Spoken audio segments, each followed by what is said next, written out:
My name is Charlotte. I'm 34 years old. I run a private wealth advisory firm that manages just under $340 million in client assets, and I have been disowned by my parents 8 separate times in the last 20 years. Not once. Not twice. 8 times. Each one for a different offense. Each one delivered with the same cold ceremony, like they kept a script in a drawer somewhere and pulled it out whenever I stopped being useful to them. Disowned is the word they used. Cut off, they said. Dead to us. My father told me once, standing in the doorway of the house I grew up in, arms crossed, not even raising his voice. And yet here I am, sitting in a corner office on the 14th floor of a building in downtown Charlotte, North Carolina. A city I didn't choose because of my name, though people always assumed that. It just worked out that way, with a view of the Catawba River and a bank account that could buy my parents' entire neighborhood twice over. Let me give you the moment first, because I know you're here for it. Picture this. October 9th, 2025, 6:47 p.m. My dining room. A mahogany table my grandmother left me. 6 places set. And my mother sitting across from me in a cream blazer she definitely bought for this visit, telling me, with her voice shaking just enough to seem sincere, that she's sorry, that she's always been proud of me, that family is family no matter what. And my father, next to her, sliding a folder across the table, a folder with my name on it, a folder full of numbers, a proposal, an ask disguised as an apology. That's where the story is going. But I need you to understand the 8 times before you understand that folder, because none of this happens without all of it happening first. If you're watching this right now, do me a favor before we go any further. Hit that subscribe button, drop a like, and tell me in the comments where you're watching from and what time it is where you are. I read every single one of them, and honestly, on nights like the one I'm about to tell you about, it helps to know there are people out there who understand exactly what this feels like. Let me take you back to the beginning, because the 8th disownment doesn't make sense without the first one. I grew up in a town called Denning Falls, Ohio, population just under 9,000, the kind of place where everyone knew whose porch light was broken and whose marriage wasn't. My father, Richard, worked as a regional manager for an auto parts distributor, the kind of job that paid enough to keep the lights on but not enough to keep him from resenting people who had more.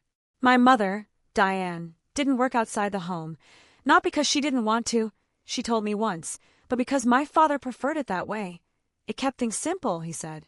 I was the older of 2 children. My brother, Preston, was born 3 years after me, and from the moment he arrived, something in the house rearranged itself around him like furniture around a fireplace. I don't say that with bitterness anymore. I say it because it's a fact, and facts are the only thing I've ever trusted completely. Preston got the bigger bedroom when we moved houses in 1999.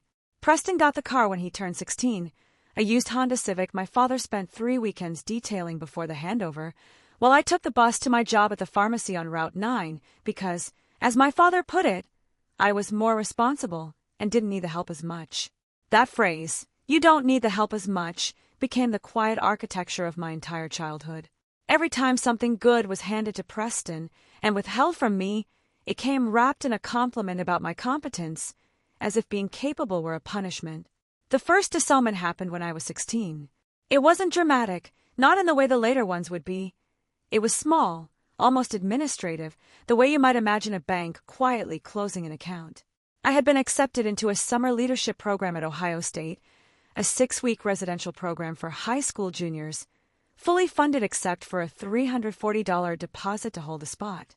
I asked my father for the money on a Tuesday evening in April 2008.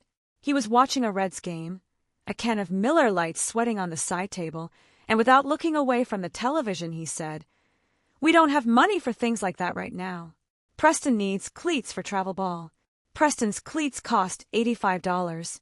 I know that because I found the receipt in the kitchen drawer 3 days later, tucked next to a stack of unpaid utility bills that somehow still got paid on time that month.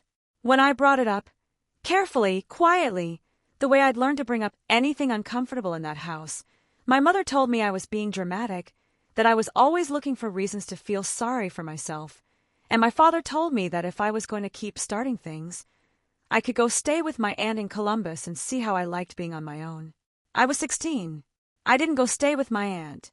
I got a second job instead, at a diner 2 towns over, and I paid the deposit myself, 6 weeks late, and the program let me in anyway because the coordinator, a woman named Mrs. Okafor, told me she'd never seen a 16-year-old negotiate so calmly for something she wanted. I remember that compliment more clearly than I remember most of my childhood. It was the first time an adult had looked at what I did instead of what I was supposed to need. That was disownment number 1, though nobody called it that at the time. It was simply, "You're difficult, so we're done helping you, figure it out yourself." That pattern repeated with such precision over the following 18 years that I eventually started keeping a private record of it. Not because I was planning revenge.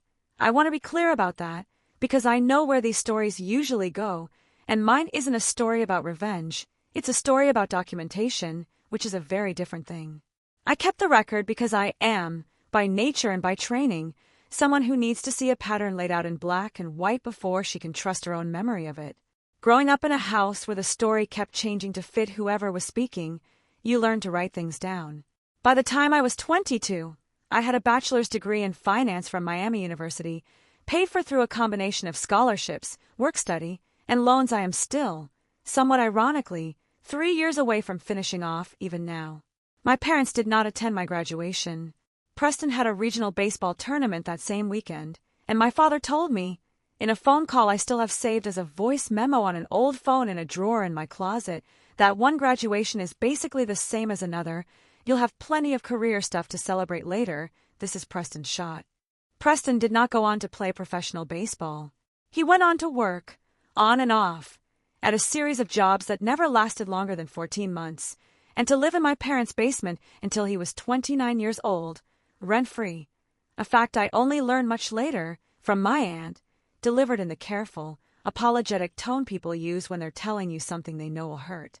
I moved to Charlotte in 2014 for a junior analyst position at a regional investment firm, starting salary $52,000 a year, a number I remember exactly because it felt, at the time, like more money than I knew what to do with.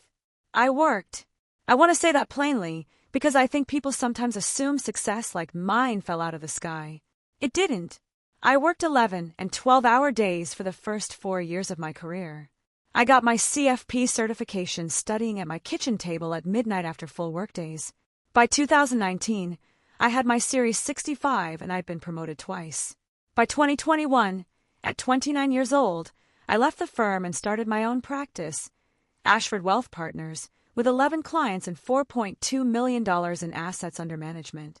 4 years later, that number is $340 million, and Ashford Wealth Partners has 14 employees and offices in 2 states.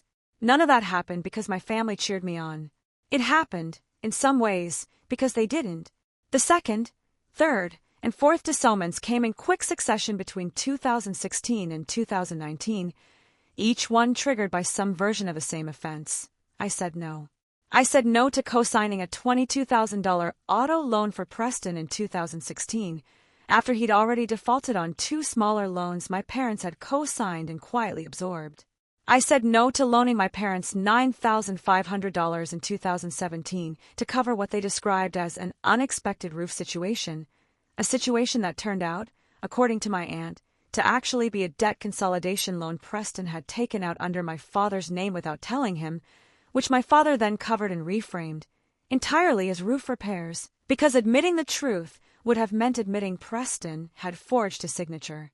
And I said no in 2019 to attending Preston's 3rd wedding, 3rd at 31 years old, because it fell on the same weekend as the CFP board exam I'd rescheduled twice already, trying to accommodate family events that always, somehow, took priority over my life. Each no was met with the same response, almost word for word. After everything we've done for you, this is how you repay us. Each time, my mother stopped speaking to me for a period ranging from 6 weeks to 5 months. Each time, my father sent one final, formal-sounding text, always a text, never a call, informing me that I had chosen to remove myself from this family and that I shouldn't expect to be included going forward. I have all of those texts, every single one, screenshotted, dated, organized in a folder on my laptop labeled with the kind of dark humor you develop out of necessity, family correspondence. The 5th disownment, in early 2021, was the one that actually mattered most to me at the time because it was about a person rather than money. I had been dating a man named Marcus for 2 years. He was, and still is, one of the steadiest, kindest people I have ever known. A structural engineer with a slow laugh and an inconvenient habit of remembering everyone's birthday. My parents met him exactly once, at a dinner I organized carefully, hopefully, the way you organize something you desperately want to go well. My father spent most of the evening asking Marcus pointed questions about his salary and his 5-year plan, and afterward in the car told me that Marcus wasn't serious enough for someone in my position and that I could do better, a phrase that, coming from my father, always meant someone with more visible money, never someone with more character. When I told my parents 6 months later that Marcus and I were engaged, my mother cried, not happy tears. She informed me flatly, disappointed tears. And my father said that if I married him, I was making my bed, and I could lie in it without expecting help from this family. I married Marcus on June 4th, 2022, in a small ceremony in Asheville with 40 guests. My parents did not attend. Preston did not attend. My aunt did, and cried through the entire ceremony and told me afterward that she'd never seen me look more like myself. That's the part of the story I want you to sit with for a second, because I think it's the part people skip past too quickly in stories like this. My dignity never broke in any of those 8 moments. I want to be honest with you. There were nights I cried. There were mornings I sat in my car in a parking garage before work and just breathed for 10 minutes before I could walk inside and be confident for 8 hours. But I never begged. I never chased any of them down a driveway asking them to reconsider. Every single time, I said okay, absorbed it, and kept building the life they kept insisting I'd ruin by refusing to say yes to whatever they were asking for that week. There was a 6th disownment too, one I almost skip over when I tell this story because it happened so fast, but it matters, because it's the one that finally taught me to stop expecting anything different. It was February 2020, my 30th birthday. I'd invited my parents to a small dinner at a restaurant downtown. 6 of us, nothing extravagant, just wanting, in some quiet, stubborn way I still hadn't managed to kill off in myself, for them to show up and be proud of me for one evening. They confirmed the reservation on a Tuesday. On the Saturday of the dinner, at 4:15 p.m., 2 hours before we were supposed to meet, my mother texted to say they couldn't make it because Preston needed a ride to an important meeting in Columbus, 90 minutes away, a meeting that turned out weeks later to be a first date. I sat at that restaurant with Marcus and 3 friends, and I ordered a bottle of wine I couldn't really afford at the time, and I laughed and had a genuinely good night, because somewhere between Disownment 4 and Disownment 6, I had started building a life that didn't collapse just because my parents weren't in the room. My father called 2 days later, not to apologize, but to tell me I'd been cold, in my one-line response to my mother's text, and that if I was going to hold grudges over nothing, maybe it was better if we all took some space. I didn't argue.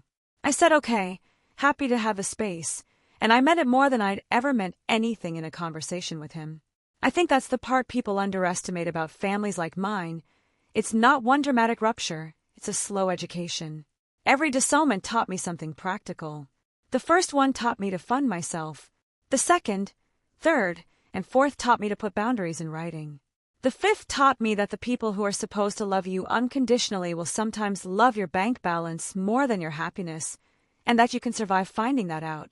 The sixth taught me that peace doesn't require their permission. By the time the seventh one happened, in late 2021, I barely flinched. I remember sitting in my office after that phone call, the one where my father called me selfish for not handing over $6,000 to fund whatever Preston was calling a business that month, and instead of crying, I opened a spreadsheet. I logged the date, the amount requested, the justification given, and the outcome. It sat right there, row 8, in a document that by then had 7 rows above it, going all the way back to a $340 summer program deposit in 2008. I didn't build that spreadsheet out of spite. I built it because somewhere along the way, I'd stopped trusting my own memory of these events, the way you do when you've spent your whole life being told the version you remember isn't the version that happened. Judith used to tell me, on the Sundays we talked, that the difference between me and my brother wasn't talent, and it wasn't even work ethic exactly. It was that I'd learned, early and painfully, that nobody was coming to rescue me, and Preston never had to learn that lesson at all because someone always did. "That's not a criticism of him," she said to me once, over coffee in her sunroom. "It's just physics.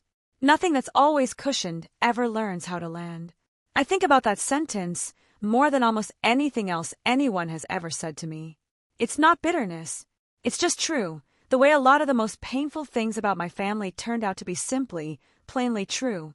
No metaphor required. By 2022, Ashford Wealth Partners had grown enough that I brought on my first 2 employees, a portfolio associate named Devin and a client services coordinator named Priya, both of whom I still consider some of the most loyal people in my life. Marcus and I bought the house in Myers Park in September of that year, a 4-bedroom brick colonial with a wraparound porch that I still, on quiet mornings, can't quite believe belongs to me. I furnished the dining room with my grandmother's mahogany table, the one piece of furniture from my childhood home I'd asked for and actually received, mostly because nobody else in my family wanted anything that wasn't immediately useful. Judith came to dinner there almost every month. My parents did not know the address until much later, and for a long stretch of 2022 and early 2023, that fact felt less like a wound and more like a quiet, private kind of relief. If any of this is hitting close to home for you, whatever version of it looks like in your own family, drop a comment and let me know. I promise you, you're not the only one sitting with a folder like mine. Now, here's where I need to tell you about the person who became my real family, because no story like this is complete without one. And mine came in the form of a woman named Judith Alvarez, my first boss at the investment firm back in 2014. Judith was 58 when I met her, a senior partner who had built her own career from nothing in an industry that hadn't been kind to her either, and she saw something in me in my first month there that my own parents had spent 22 years refusing to see. She stayed late with me twice a week for a full year, unpaid, walking me through modeling techniques and client psychology, and the particular kind of quiet confidence you need in a room full of men who assume you're the assistant.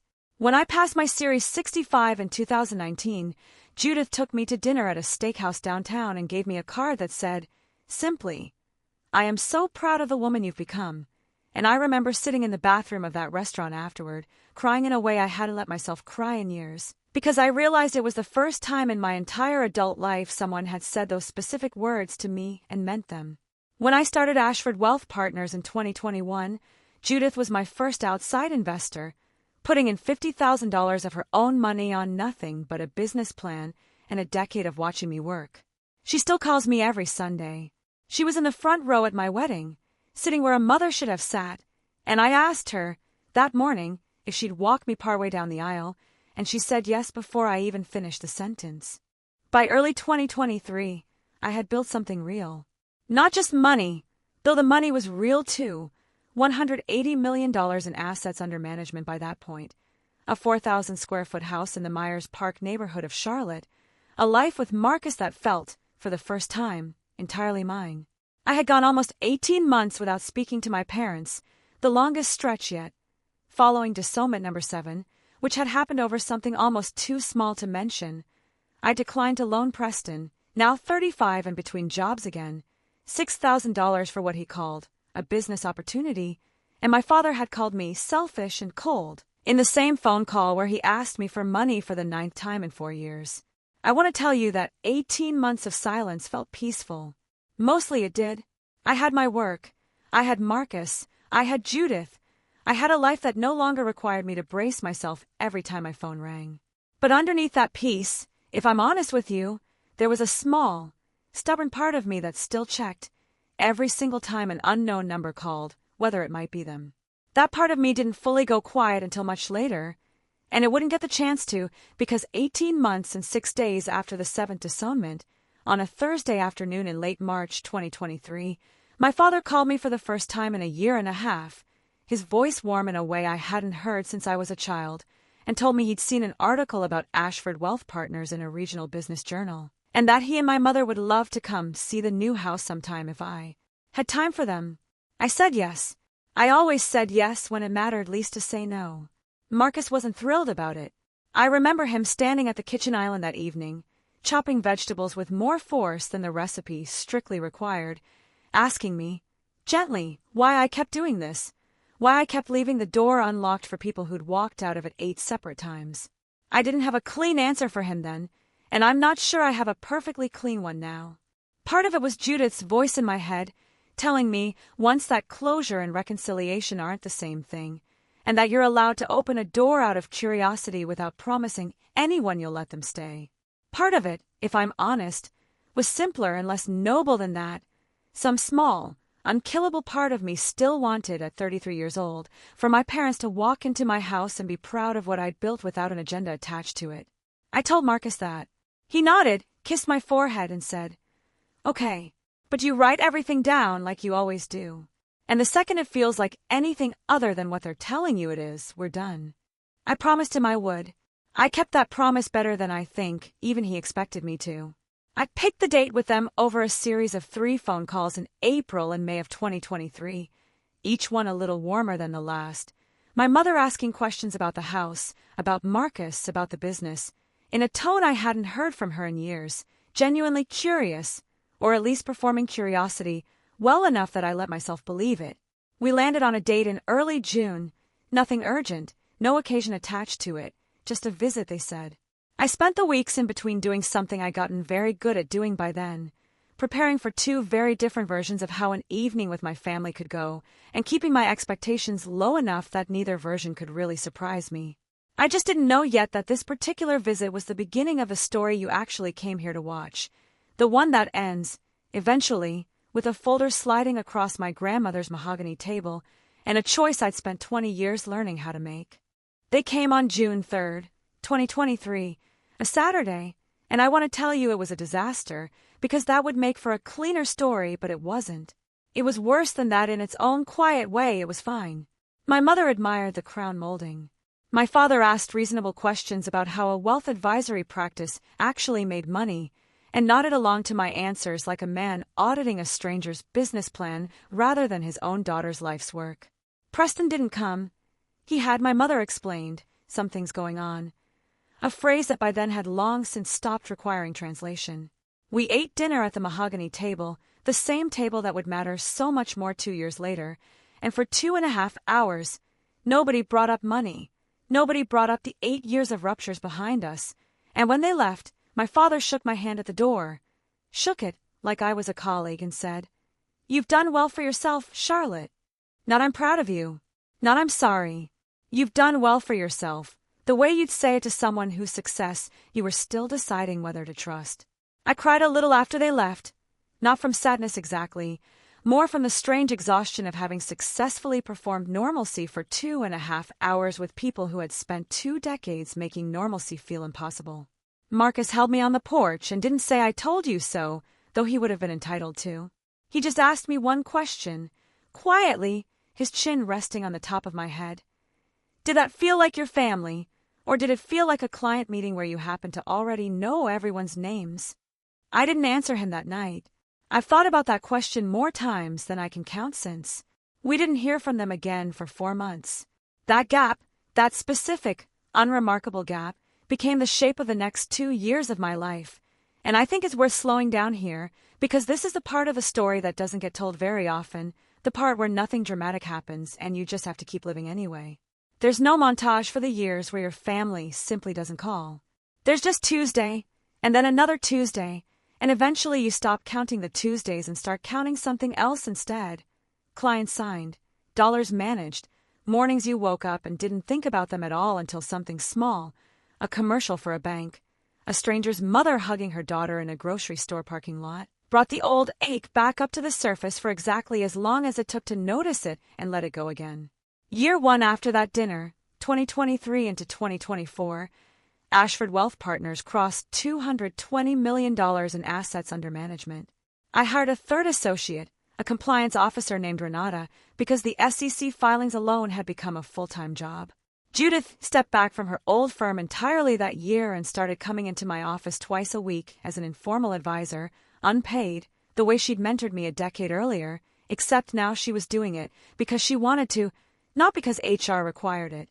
My documentation folder, the one Marcus had told me to keep, grew a new tab that year, one I labeled, half joking, half not, contact log, and I logged every single interaction with my parents in it, dated and timed, the way I logged client meetings. There weren't many entries. A text from my mother on my birthday in February 2024. Happy birthday. Hope you're well. Sent at 11:47 p.m., 7 minutes before the day technically ended, which felt, even then, like a small unintentional confession about how much thought had gone into it. A Christmas card in December 2023, and signed by Preston, containing a photograph of the three of them, my parents and my brother, standing in front of a tree. No note, no mention of Marcus, no mention of me being invited to anything. I kept that card. I keep all of it, not because I'm sentimental about any of it, but because I learned a long time ago that memory is a liar in that house, and paper isn't. If you've ever had a family member who only reaches out on a schedule that makes sense to them and never to you, you already know exactly the rhythm I'm describing. Drop a comment if that sounds familiar. I read every one. I threw myself into the practice that year in a way that probably would have worried me if I'd had the time to notice it. 12-hour days became the baseline again, the way they had been in my 20s, except now they didn't feel like survival, they felt like momentum. I remember one Tuesday in September 2023, sitting across from a widow named Eleanor Voss who'd inherited $6.4 million from her late husband's manufacturing business and had no idea how to protect it from the 3 separate financial advisors who'd already tried to talk her into high-fee annuities in the 8 months since his funeral. I spent 4 hours with her that day, not selling her anything, just explaining, in plain language, what each option actually meant for her retirement. She signed with us 2 weeks later, and she still sends me a Christmas card every year. A real one, with a handwritten note inside, the kind my own mother had never quite managed to produce even once in 3 decades. I think about that contrast more than I probably should.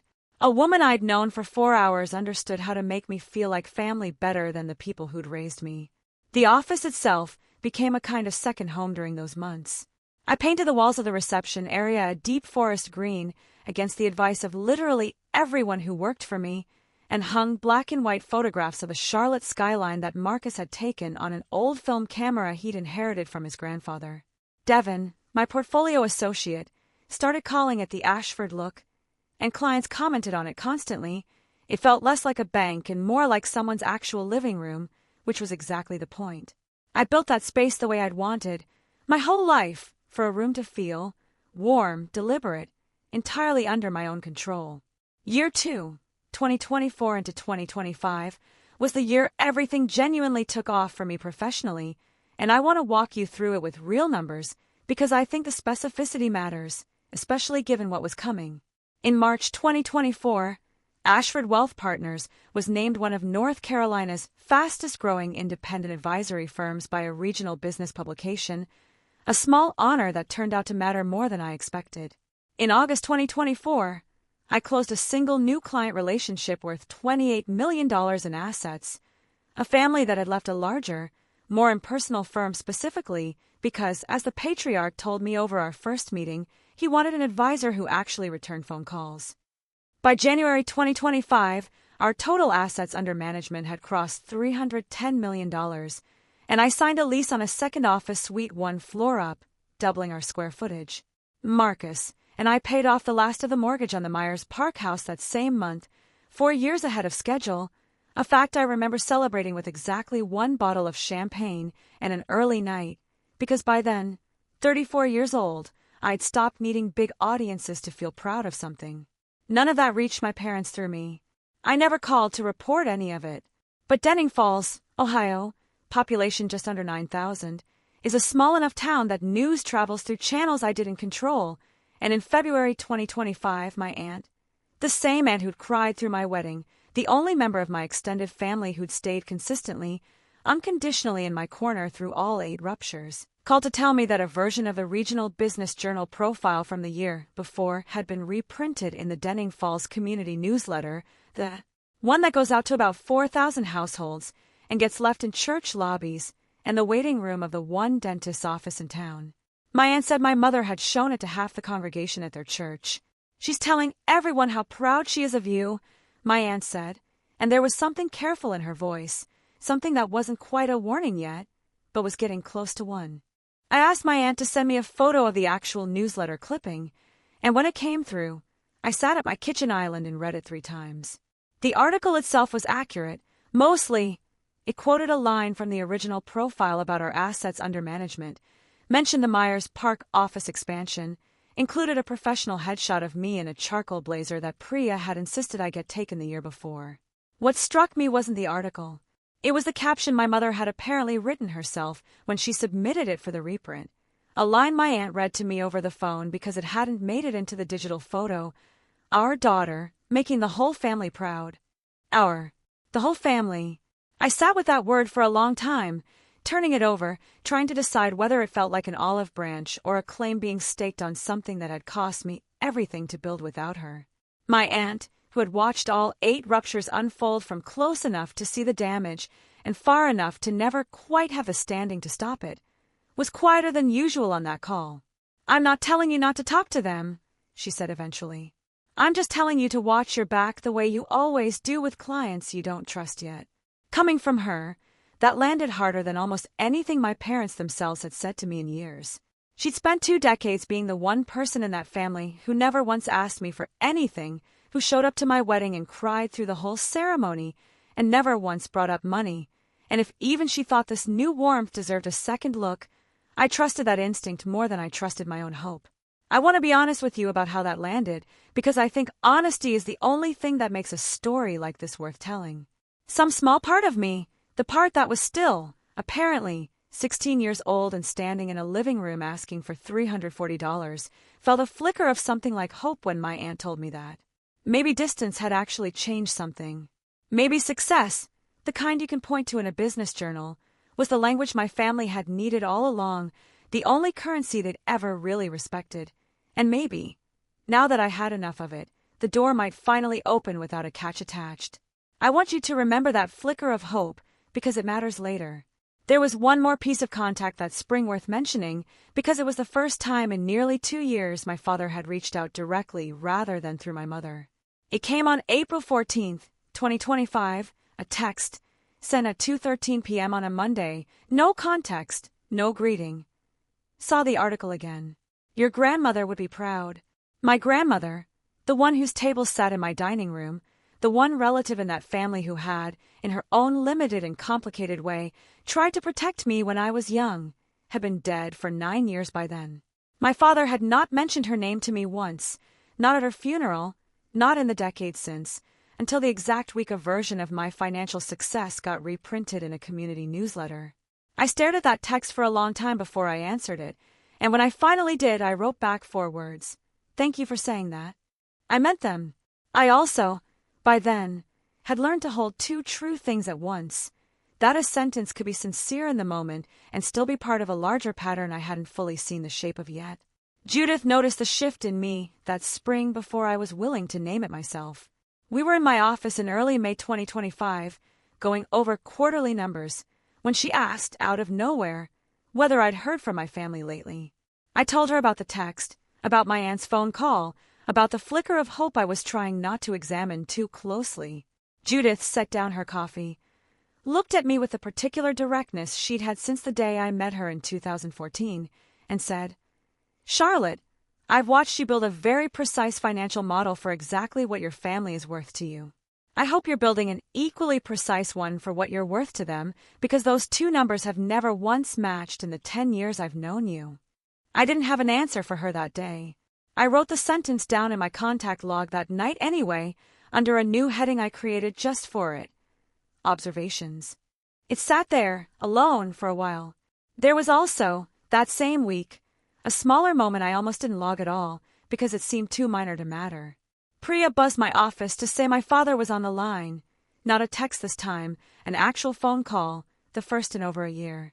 He asked about the weather in Charlotte, asked whether Marcus was still doing the engineering thing, and then, almost as an afterthought, asked how the expansion was going, a word he could only have picked up from the firm's own website, since I'd never once discussed the new office lease with him directly.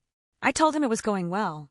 He said, "That's good, that's real good," twice, the way he used to when he was calculating something and didn't want it to show on his face. I hung up the phone and sat very still for a minute before going back to the numbers on my screen. Through the rest of May and June 2025, the contact increased in small, almost imperceptible increments, the kind of pattern you only notice in hindsight, laid out in a spreadsheet, dated and timed. My mother started liking my posts on social media, something she'd never done in the decade I'd had an account. Going back and liking photos from months earlier as if trying to catch up on a version of my life she'd missed. In June, she commented, for the first time ever, on a photo from a charity gala Ashford Wealth Partners had sponsored downtown, a black tie event I'd co-chaired, with a step-and-repeat banner and a photograph of me in a navy gown standing next to the mayor. Her comment read, "So beautiful, so proud, wish we could have been there." I hadn't invited them. I want to be clear about that. I hadn't invited them to a single professional event in over a decade, and yet here she was, publicly wishing she'd been included in one, in front of my 4,000 followers, most of whom had no idea who she was. In early July 2025, Preston reached out directly for the first time in 3 years, a text that read verbatim, "Hey sis, saw you're doing amazing things, we should catch up sometime." Sis. He hadn't called me that since we were teenagers. I logged it, dated it, timed it. 9:52 a.m., July 8th, 2025, and I showed it to Marcus that evening, and he read it twice, set the phone down on the counter, and said the thing that I think both of us had been circling for weeks without saying out loud. "This isn't a family finding their way back to you, Charlotte. This is a family finding their way back to what you have." I didn't argue with him.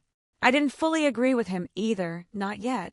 I still had that flicker of hope from February sitting somewhere in my chest, stubborn and small and unwilling to fully extinguish itself, the way hope about your own parents tends to be the very last thing in you to die, no matter how many times it's proven wrong. Marcus, to his credit, didn't push it further that night. He'd learned, over the years we'd been together, that there was a difference between protecting me and trying to make my decisions for me, and he was careful, always, to land on the right side of that line, even when it clearly cost him something to hold back. Instead, he asked me a different question, one that I ended up sitting with for days afterward. What would it take for you to actually believe them? Not hope. Believe.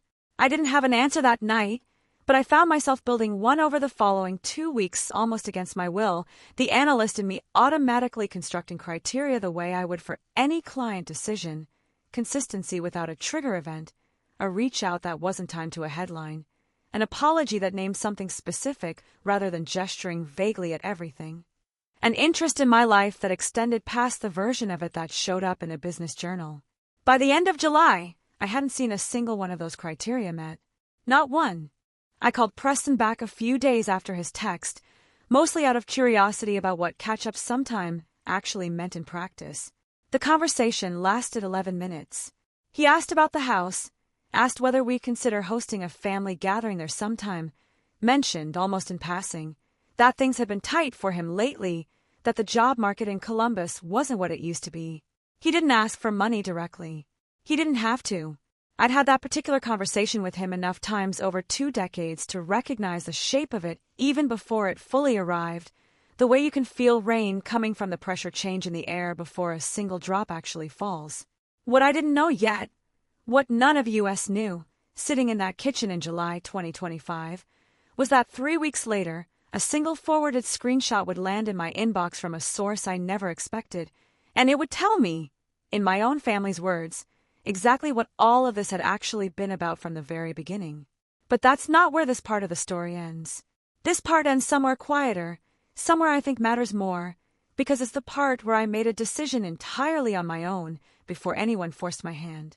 I spent a long weekend in late July turning it all over, the article, the caption, the Instagram comment, Preston's "Hey sis" text, the sudden tenderness after years of near-total silence. I made a second spreadsheet, separate from the contact log, one I didn't show even to Marcus at first, tracking not the requests themselves but the timing of them against my own visible milestones, the business journal profile, the charity gala photos, the newsletter reprint, the office expansion announcement on our firm's website. Laid out in rows, dated and timed, the correlation wasn't subtle. Every single meaningful reach out from my family in 18 months had landed within 2 to 3 weeks of some piece of my success becoming publicly visible. Not my birthday, not a holiday that didn't already have an established, minimal ritual attached to it, not a single instance of contact that wasn't, in some traceable way, downstream of money. I sat with that spreadsheet open on my laptop for nearly an hour on Sunday night, the cursor blinking in an empty cell at the bottom of the column, and I remember thinking, with a kind of clarity that felt almost clinical, that I had built my entire career on exactly this skill, reading a pattern in numbers before a client was ready to see it themselves, and telling them the truth about it gently, but completely, without flinching. I had never once turned that skill on my own family before. It felt strange, and a little bit like grief, to finally do it. I didn't share that spreadsheet with anyone that weekend. I just sat with it, the way you sit with a diagnosis you've suspected for a while but hadn't let yourself confirm. And then, on a Monday morning in late July, I did the thing I mentioned already. I picked up the phone and called my mother first, on my own terms, eyes open. Some people might call that naive, given everything I just laid out in black and white in front of myself. I don't think it was naive. I think it was, finally, after 20 years, an act of choosing to walk toward the truth instead of waiting for it to walk toward me. I wanted to see, clearly and up close, exactly what this was, rather than spend another 18 months guessing at it from a distance. If I was right about what I suspected, I wanted to be the one holding the folder when it mattered, not the one caught flat-footed by it. She sounded on the phone, genuinely thrilled, her voice climbing half an octave the way it used to when I was a child and had done something that pleased her. We picked a date, October 9th, 2025, a Thursday. I hung up the phone that evening, sat at my desk for a long moment, and opened my laptop to a fresh tab in my documentation folder. I titled it October 9th.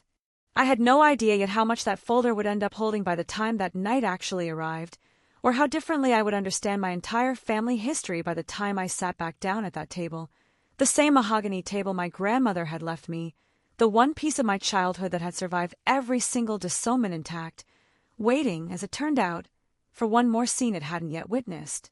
The screenshot arrived on August 19th, 2025, a Tuesday, at 6:38 in the evening, forwarded to me by someone I hadn't spoken to in almost 15 years, a cousin named Rachel, my father's sister's daughter, who I'd been close to briefly in high school before the distance between our families and the distance between our lives had made the relationship fade the way those things do. Rachel wasn't in the family group chat by design. She'd been added years earlier for a cousin's baby shower and never removed, a small administrative oversight that was about to matter more than anyone involved could have predicted. Her message came through with no preamble, just a single line. "I don't think you're supposed to see this, but I thought you should," followed by 4 screenshots of a group thread called Family, a name that, given everything, felt almost like a joke my family didn't realize they were telling. I want to walk you through exactly what those screenshots said, because I've read them so many times since that I could recite them without looking, and because I think the specific language matters more than any summary I could give you. The thread started with my mother at 4:02 p.m. that same day. "Talk to Charlotte. Dinner is set for October 9th. She sounded happy to hear from us." Preston responded 4 minutes later, "Good. We need this to go well. You know how she gets if she thinks it's about money." My father's reply came 4 minutes after that, and it's the one I've thought about more than any single sentence anyone in my family has ever said to me, including every version of "you're dead to us," across all 8 ruptures combined. It's not about the money. It's about making sure the money doesn't disappear with her if something happens to her before she has kids. "Preston, you need an estate plan too eventually, and she's the one who knows how to build one. Play this right, and it protects all of us long term. Diane." My mother replied with a single line. "I already told the ladies at church she's finally coming around. Don't ruin this." I read those 4 messages standing in my kitchen with my car keys still in my hand, still in the blazer I'd worn to the office that day, and I remember the specific, physical sensation of the floor seeming to tilt very slightly beneath me, not enough to actually lose my balance, just enough to notice gravity behaving differently than it had a moment before. 20 years, 8 disownments, a summer program deposit I paid for myself at 16, a graduation they skipped for a baseball tournament, a wedding they boycotted because Marcus wasn't serious enough, and the actual, stated reason for the sudden warmth, typed out plainly by my own father to my own brother, wasn't love, wasn't pride, wasn't even a genuine wish to fix 20 years of damage. It was estate planning. It was making sure the money, my money, the money I had built entirely without them, dollar by dollar, client by client, 12-hour day by 12-hour day, didn't disappear if something happened to me before I had children they could inherit through. I didn't have children. I want to be clear about that, because it makes the sentence even colder in hindsight. My father wasn't talking about grandchildren he loved. He was talking about a hypothetical future heir as a kind of financial contingency plan, a vessel through which the family could eventually access what I'd built, one way or another, whether I chose to give it to them directly or not. I set my keys down on the counter very slowly, the way you move when you're not entirely sure your hands will do what you tell them, and I read the messages a second time, then a third, looking for some alternate interpretation, some context that might soften what was right there in plain English. There wasn't one. I've spent my entire career reading documents for exactly this kind of thing. The sentence that sounds neutral until you slow down and notice what it's actually doing, and there was no ambiguity left in my father's message by the third read. He wasn't hoping for a relationship. He was managing a risk exposure, and I was the asset on the other side of the ledger.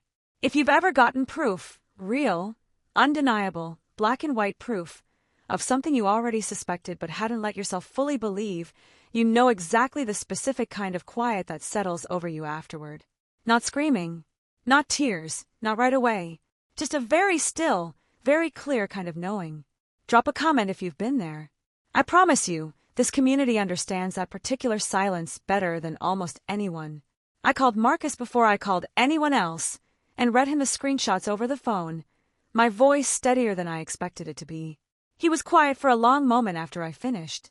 "Charlotte," he said finally, "I need you to hear me say this clearly, because I know part of you is going to want to talk yourself out of what you just read. That is not ambiguous. That is your father in writing, describing you as an asset to be managed." I told him I knew. I did know. I think some part of me had known since February, since the flicker of hope I'd let myself feel over a caption on a newsletter clipping, and some part of me had simply needed to see it written out, dated, timed, undeniable, before I could let the last of that hope actually die instead of just quietly starving in the background of my life. I called Judith next. She listened to the whole thing without interrupting, which was unusual for her, and when I finished, she said only one sentence. "Now you know exactly what you're dealing with, and now you get to decide exactly what you do about it." That's the thing about Judith I've never fully been able to explain to people who ask about her. She never told me what to feel. She only ever helped me see clearly enough to decide for myself. I didn't cancel the October 9th dinner. I want to be honest about why, because I think it's the part of the story people sometimes have trouble understanding. I could have called my mother the next morning and told her I knew, ended it right there, saved myself 6 more weeks of complicated feelings. But I had spent 20 years being the one who reacted, the one who absorbed each disownment quietly, and rebuilt without ever getting the chance to fully understand, in real time, exactly what game was being played against me. This time, for the first time in my entire life, I had the information before they knew I had it. And I decided, sitting at my kitchen island the night after Rachel's message arrived, that I wasn't going to waste that advantage by acting on emotion. I was going to do what I do for a living. I was going to build a plan. The first thing I did, the following week, was call an estate attorney, not the firm's general counsel, but a specialist named Harold Bishop, a man in his 60s who'd handled high-net-worth family trust disputes for over 30 years and who Judith had recommended years earlier for exactly this kind of situation, back before I'd had any reason to think I'd need him. I met with Harold on August 27, 2025, in his office on the 17th floor of a building 2 blocks from my own, and I laid the whole thing out for him, the 8 disownments, the screenshot, the timeline, the correlation spreadsheet, all of it. Harold listened without much visible reaction, the way I imagine I look to clients when they tell me something devastating about their own finances, a kind of practiced calm that isn't coldness, just professional steadiness in the face of someone else's crisis. "Legally," Harold told me, "your parents and your brother have no claim to anything you own.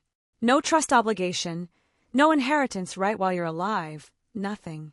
Estrangement doesn't create legal entitlement, no matter how many times it gets reframed as one in a family group chat." What he was more concerned about, he said, was something I hadn't fully considered, the specific vulnerability of exactly the situation my father had described in that message.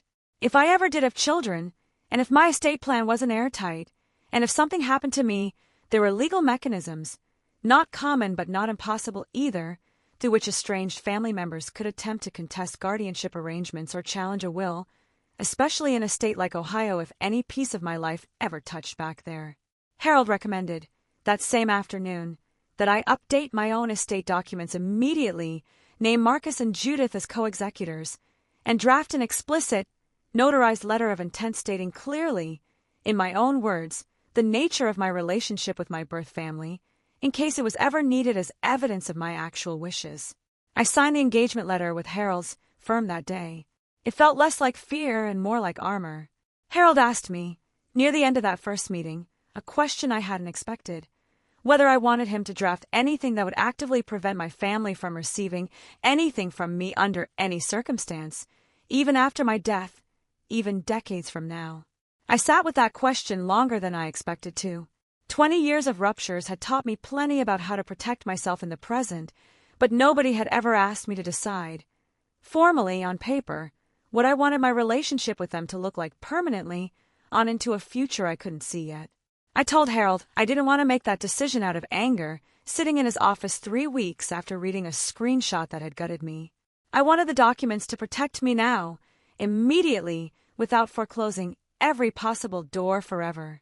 He nodded, said that was a wise distinction most of his angrier clients never managed to make, and drafted the documents accordingly, protective, not punitive, giving me control without requiring me to decide, in October 2025, exactly how I'd feel about any of this 10 or 20 years down the line. Through September 2025, I kept the dinner plan exactly as scheduled, and I kept behaving on the surface, exactly as I had before Rachel's message arrived, warm, normal, unremarkable texts back and forth with my mother about logistics, about what to cook, about what time to expect them. Underneath that surface, I was doing something else entirely. I moved a portion of my personal liquid assets into a trust structure Harold helped me establish, one that would be considerably harder for anyone to access, contest, or even fully understand the shape of, should it ever come to that. I quietly informed Devin and Priya, in confidence, that if anyone claiming to be family ever called the office asking about the firm's finances, client list, or my personal assets, they were to say nothing and refer the call directly to me. I didn't think that was likely. I did it anyway, because by then, 20 years in, I had learned that with my family, the unlikely thing was usually exactly the thing that happened next. The scouting visit, because that's really what it was, even though nobody called it that at the time, happened on September 20th, 2025, 3 weeks before the dinner. My mother called on a Wednesday to ask if she could swing by the following Saturday, just her, just to see the house again properly, since the June 2023 visit had been so quick. I said yes, partly because Harold had specifically told me it would be useful to observe, firsthand, whatever they did next, and partly, if I'm honest, because some clinical, curious part of me genuinely wanted to see what she would do once she thought I still had no idea what I knew. She arrived at 11:15 a.m. on September 20th, wearing a cream cardigan and carrying a small gift bag with a candle inside, the kind of gesture that, 6 weeks earlier, would have moved me. The candle was lavender, from a boutique shop 2 towns over from Denning Falls, the kind of detail I noticed and cataloged automatically now, the way you notice the make and model of a car in a parking lot after you've had one stolen. I gave her the full tour, the kitchen, the sunroom, the office I'd converted from a 4th bedroom, the backyard with the pergola Marcus had built the summer before. She asked, at almost every stop, questions that would have seemed ordinary on their own but that, laid end to end, formed a shape I recognized immediately from 20 years of watching how my family gathered information. Was the house paid off? What had the office renovation cost? Did I own the Ashford Wealth Partners, building outright or lease it? Was Marcus's engineering salary on top of my income, or did we combine finances? At one point, standing in my driveway looking at my car, a 2-year-old Audi Q7, nothing extravagant by the standards of most of my clients, she asked, almost offhand, whether I'd paid for it outright or financed it, the kind of specific, granular question you don't ask a daughter you're simply visiting, but do ask when you're trying to build a complete financial picture of someone. At one point in the sunroom, she paused in front of a framed photo of Judith and me at the charity gala, the same event from the Instagram post she commented on months earlier, and asked, with a lightness that didn't quite land as casual as she probably intended, "Is she the one who helped you get all this started? Does she still, advise you on things?" I told her yes. Judith had been instrumental in building the firm, and watched my mother's expression do something small and calculating before she smoothed it back into pleasant interest. I understood, standing there, that she wasn't asking out of curiosity about a person who mattered to me.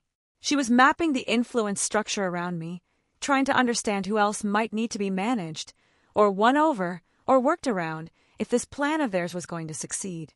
I answered every question calmly, honestly, without flinching, the same way I answer questions from clients I don't yet fully trust, giving her real information, but never more than the question actually required, and watching, the entire time, for the pattern I already knew from that screenshot was underneath all of it. By the time she left, at around 2:30 that afternoon, I had a complete, confirmed picture of exactly what Harold and I had already suspected. This wasn't a mother rebuilding a relationship with her daughter. This was reconnaissance, warm and smiling and wrapped in a candle from a gift bag, but reconnaissance all the same.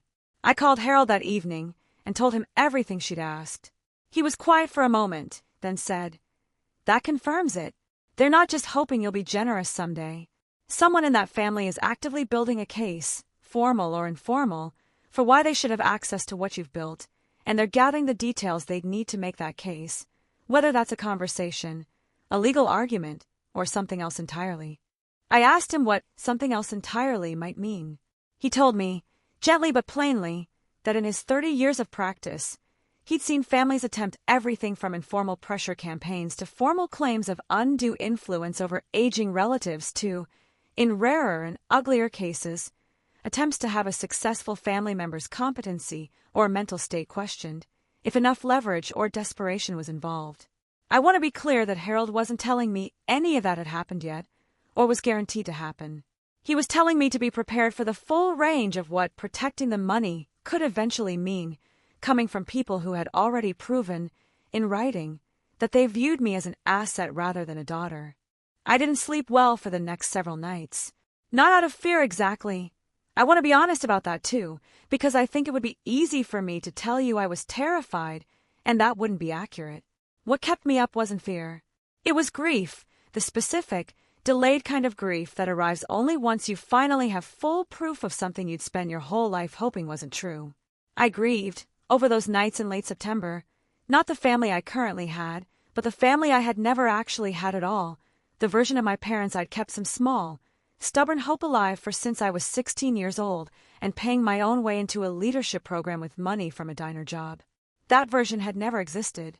I understood that now with a clarity I hadn't had access to before, and understanding it, even though it hurt, felt better than the not knowing had. Judith came over for dinner on September 28th, and I told her everything. Harold, the trust restructuring, the scouting visit, the exact questions my mother had asked about my car and my office lease. She listened, the way she always did, without interrupting, and when I finished, she reached across my grandmother's mahogany table and put her hand over mine. "You know," she said, "the fact that you're this prepared, this calm, this clear-eyed about all of it, that's not coldness, no matter what they'll try to tell you if this ever comes to a head. That's what it looks like when a person, finally, fully protects herself. I wish someone had taught you how to do that a long time before you had to learn it from a room full of people who never should have made it necessary in the first place." I didn't cry until after she left that night. I've noticed that pattern in myself over the years. I hold it together in front of the people I love most, and let it out only once I'm alone, as if some old, 16-year-old part of me is still convinced that falling apart in front of anyone, even people who'd catch me, is a risk I can't afford to take. By early October, everything was in place. Harold had finalized the updated trust documents and the notarized letter of intent. Devin and Priya knew exactly what to do if anyone called the office. Marcus and I had spoken, more than once, about exactly how the evening of October 9th should go, what I would say, what I wouldn't, how far I was willing to let the conversation run before I brought out what I now, privately, in my own head, had started calling the folder, even though at that point it was really a manila envelope inside a leather portfolio containing printed copies of the screenshots, a summary Harold had prepared of my legal position, and a single page, typed by me that I'd rewritten 4 times until it said exactly what I needed it to say. I want to tell you what those 4 drafts looked like because I think it matters. The first version I wrote, the night after the scouting visit, was angry, long, sprawling, cataloging every one of the 8 disownments in exhaustive detail, every dollar amount, every cruel sentence, 20 years of grievance compressed onto 2 pages. I read it back the next morning and deleted almost all of it because I recognized, even through the anger, that it wasn't a document meant to inform anyone of anything. It was a document meant to hurt, and hurting them had never actually been what I wanted. Not really, not even now. The second draft swung too far the other way, apologetic almost, softening language that didn't need softening, and I deleted that one too. By the fourth draft, the one that ended up in the portfolio, I had it down to 11 sentences, clear, factual, unemotional, the kind of document I'd write for a client who needed to understand a difficult financial reality without any unnecessary editorializing standing in the way of the facts. Harold read that final version and told me it was the most professionally composed piece of writing he'd seen come out of a family conflict in 30 years of practice.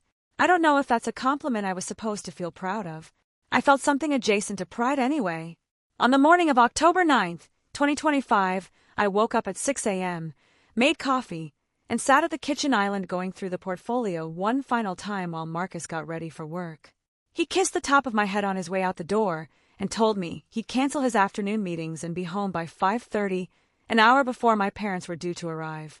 I spent the day at the office as though it were any other Thursday, closed a smaller account renewal worth $1.2 million, sat through a compliance review with Renata, answered emails, and somewhere in the middle of all of it, at exactly 2:15 in the afternoon, my mother texted to confirm. "Still on for 6:45? So excited to see you both." I stared at that message for a long moment before I typed back 3 words. "Yes, see you then."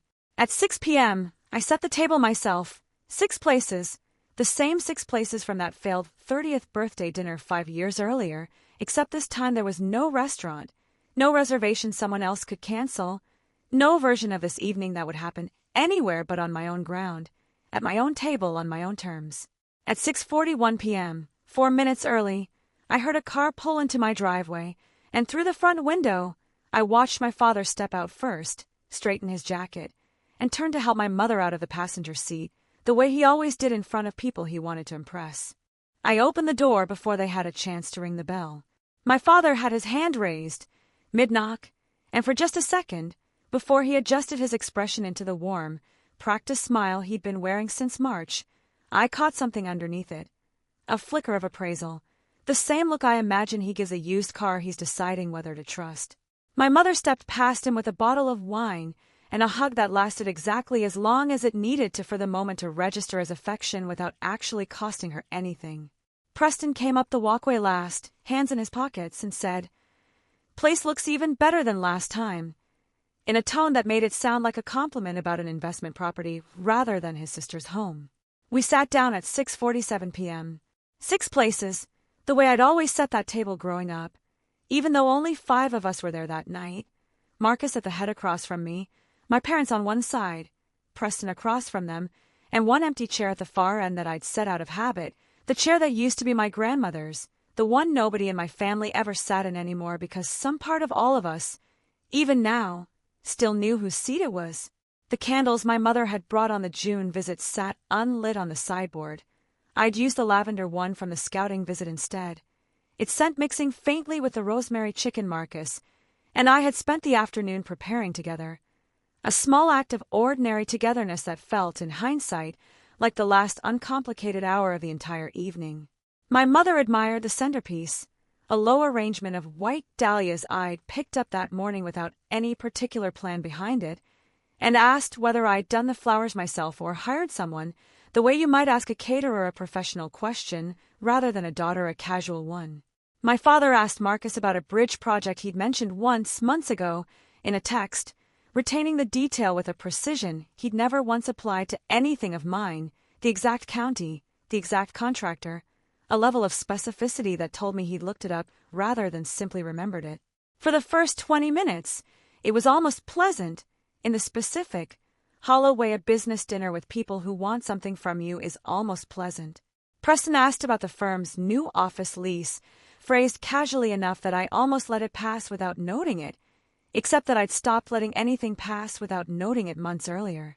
At 7:22 p.m., over the second course, my father set down his fork, looked at my mother, and then at me, and said, "Charlotte, your mother and I have been talking, and we wanted to bring something to you tonight.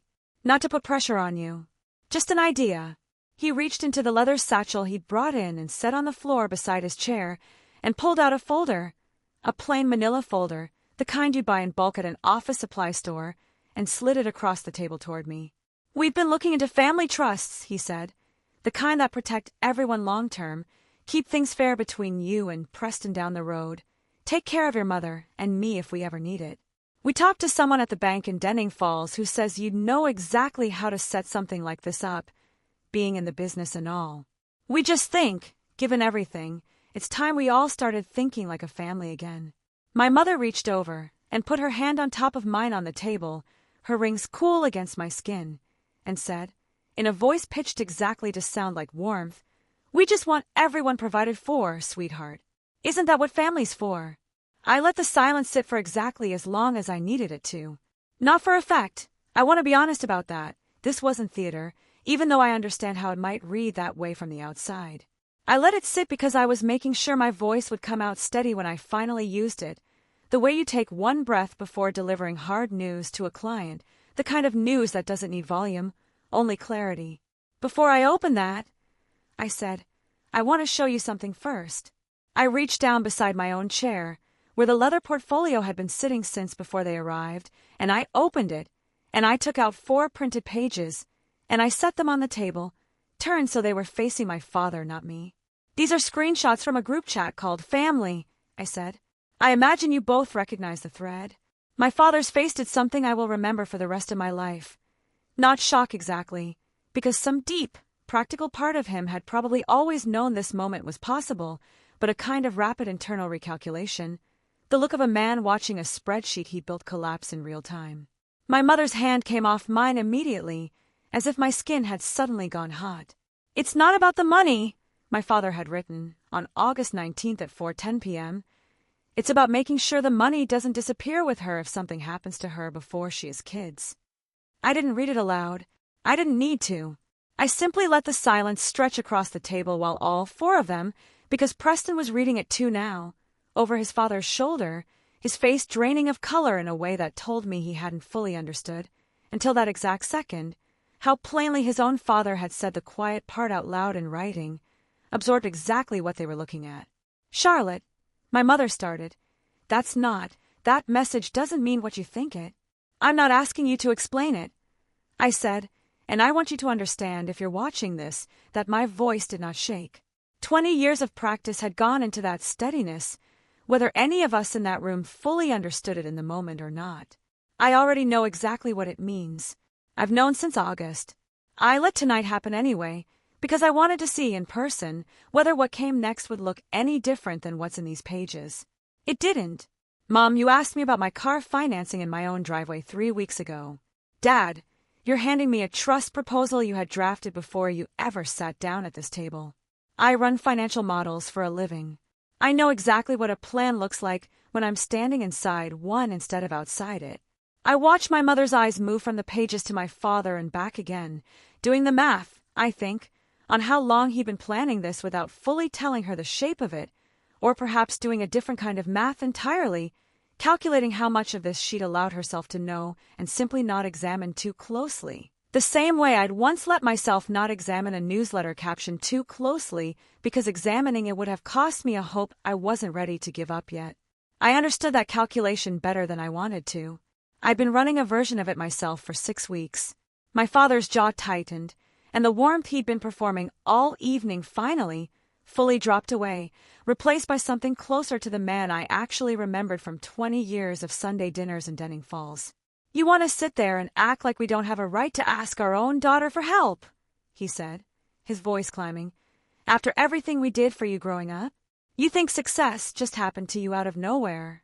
You think we didn't sacrifice. You sacrificed for Preston," I said, And I said it quietly, without heat, because by then it wasn't an accusation anymore. It was simply an entry from a spreadsheet I'd been keeping since I was 16 years old. I have the receipts, literally, some of them. Cleats instead of a $340 deposit. A car at 16 instead of a bus pass. A basement to live in rent-free until he was 29. I don't say that to relitigate my childhood tonight. I say it because I want to be completely clear that I understand exactly what kind of family investment this table has always made in each of its children, and exactly how differently that investment gets described depending on which child is sitting across from you. Preston, to his credit, didn't say anything for a long moment. He was still looking down at the printed screenshots, and when he finally spoke, his voice had none of the performed warmth of his "Hey, sis," text from July. "I didn't write that message," he said quietly, more to the table than to me. "I know I replied to it. I know that doesn't make it better. But I didn't write it. It wasn't an apology, not fully, not yet. But it was the first true thing anyone at that table had said to me all evening, and I noted it, the way I note everything, filing it somewhere separate in my mind from the rest of what was happening." My father slammed his hand flat on the table, not hard enough to hurt anyone, but hard enough that the wine glasses trembled and my mother flinched. "You've always done this," he said. "Made everything into some kind of case file, some kind of evidence. You think you're better than us because you've got money now. You think that makes you smarter, makes you right about everything." His voice cracked slightly on the word right, and for just a second I almost missed, because I was watching for exactly the wrong thing, watching for anger, not for what actually came instead. I saw something underneath the fury that looked almost like fear. Not fear of me. Fear, I think, of what it might mean about himself, at 61 years old, if his own daughter's calm, documented account of 2 decades was actually, simply accurate.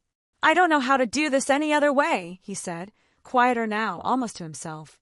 "I never learned how.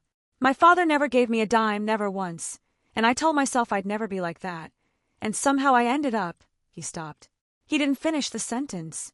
For one full breath, sitting at my grandmother's table, my father looked like a man staring at the shape of his own life from the outside for the first time in decades, and something in his face, briefly, was almost unbearably human. I want to tell you that I felt something soften in me during that breath, because it would make for a tidier story if I did.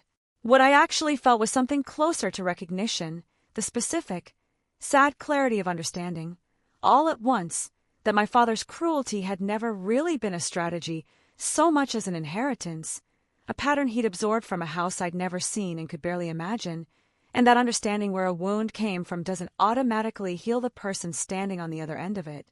I let that moment exist, fully, without rushing past it or using it against him.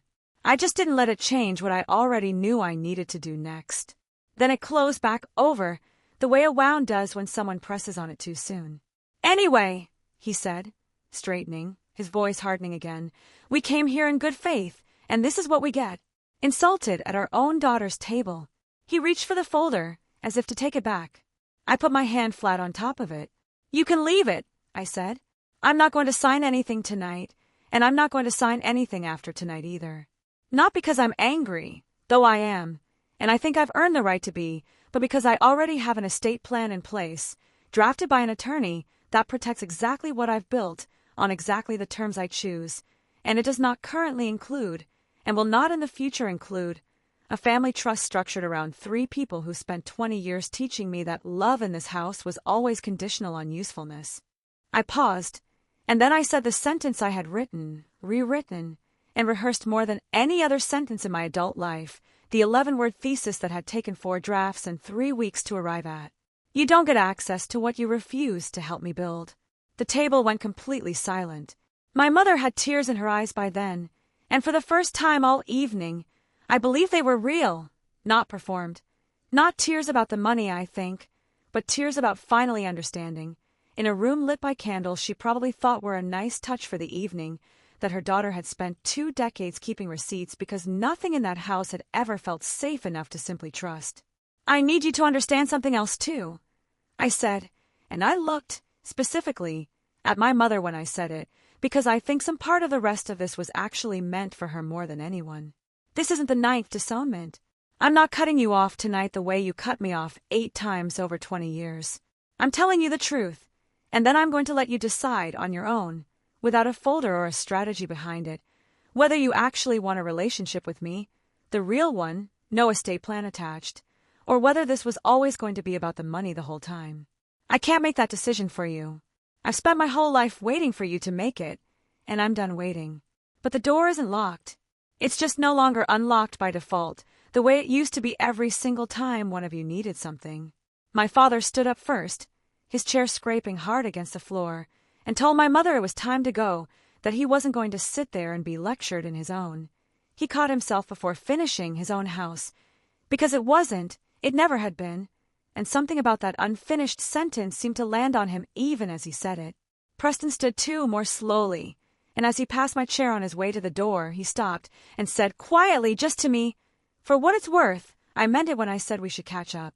I know that doesn't fix anything tonight, but I meant that part, even if I didn't mean to be part of the rest of it."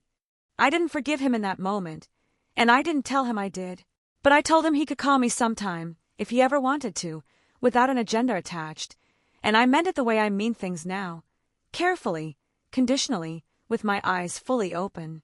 My mother lingered at the door longer than the other two.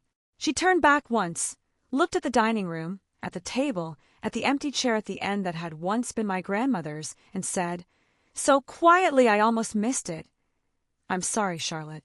I don't expect you to believe that tonight. I just needed you to hear me say it once, without your father standing right next to me." There was something in the way she said it, not performed, not pitched for effect the way her earlier warmth had been, just small and plain and tired, that made me believe, for the first time that entire evening, that at least one part of her actually meant what she was saying. I didn't tell her I forgave her. I wasn't ready to, and I've learned enough about myself over the last 2 decades to know that saying it before I meant it would only have taught her, once again, that my forgiveness was something she could rush me into on her own timeline. I simply nodded and said, "I heard you," which was true, and which was that night all I had to offer her. Then she left, and I stood in my doorway and watched their car pull out of the driveway at 8:14 p.m., and I didn't cry, not right away, not the way you might expect. I felt, mostly, a kind of stillness I hadn't felt in longer than I could remember, the specific, hard-won quiet of a person who has finally said, out loud, in her own voice, exactly what needed to be said, on her own terms at her own table. Marcus found me, still standing there a few minutes later, and he didn't say anything at first, just wrapped his arms around me from behind and rested his chin on my shoulder, the same way he had on the porch 2 years earlier after the first, easier version of this dinner. "You okay?" he asked eventually. I told him I was, and for the first time in a very long time, I actually believed it when I said it. We stood there together for a while, not talking, just watching the porch light flicker slightly the way it always did in the wind, and eventually he asked if I wanted help clearing the table. I said yes, and we cleared it together, in comfortable silence, the untouched folder still sitting exactly where my father had left it, and I remember thinking, as I carried the last of the plates into the kitchen, that this quiet, ordinary, unremarkable end to an extraordinary evening was itself a kind of answer to a question I'd been asking my entire life about what a real family was actually supposed to feel like. In the weeks since that dinner, I haven't heard from my father at all. My mother has texted twice. Once, 3 days later, a short message that said only, "Thinking about you, no agenda, just wanted you to know," and once again last week, asking, tentatively, if I might be open to a phone call sometime, just the two of us. I haven't answered that second one yet. I'm not sure yet what I want to say back, and for the first time in my life, I'm allowing myself to take exactly as long as I need to decide, without anyone's schedule but my own attached to the answer. Preston has called once, a short, awkward, genuinely uncertain conversation about nothing in particular, and at the end of it, he asked if he could call again sometime. I told him yes. I meant it, the way I mean most things now, as an open door, not a promise, and definitely not an obligation. I updated my contact log the night after the dinner, the way I've updated it after every significant entry for the better part of 2 decades. I gave the October 9th entry its own heading, longer than any of the others, and at the very bottom of it, I wrote one line that wasn't a fact or a timestamp, just an observation, the same way Judith had taught me to make room for those. For the first time, I wrote. I wasn't the one absorbing the ending. I was the one who decided what it would be. I closed the laptop after that and didn't open the folder again for several days. And when I finally did, it felt less like evidence and more like an old case file on a matter that had, at last, actually been resolved. Harold called a week later to check in, mostly out of the kind of professional thoroughness that had made me trust him in the first place, and I told him the trust proposal my father brought to the table never even got opened.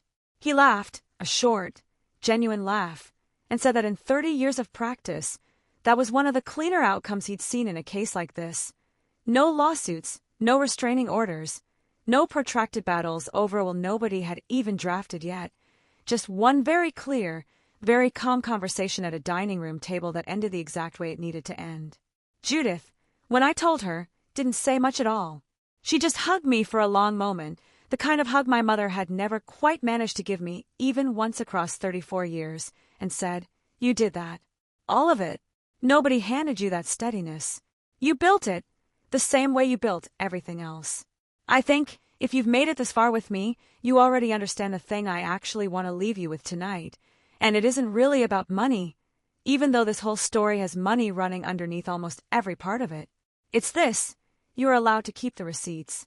You are allowed to notice the pattern, even when noticing it costs you the last piece of hope you were quietly still holding on to. And you are allowed, when the truth finally arrives in writing, undeniable, dated and timed, to set it down calmly on the table instead of screaming about it, because the people who taught you that love had to be earned are usually the last people who ever expect you to learn the lesson well enough to protect yourself from them too. If this story meant something to you tonight, hit subscribe, drop a like, and tell me in the comments where you're watching from, because I read every single one, and I mean that more than I've ever meant it before tonight. Share this with someone who needs to hear it. And if any part of this felt like your own family, know that you're not the only one who's ever had to set a folder down on a table and finally, calmly tell the truth. I'll see you in the next one.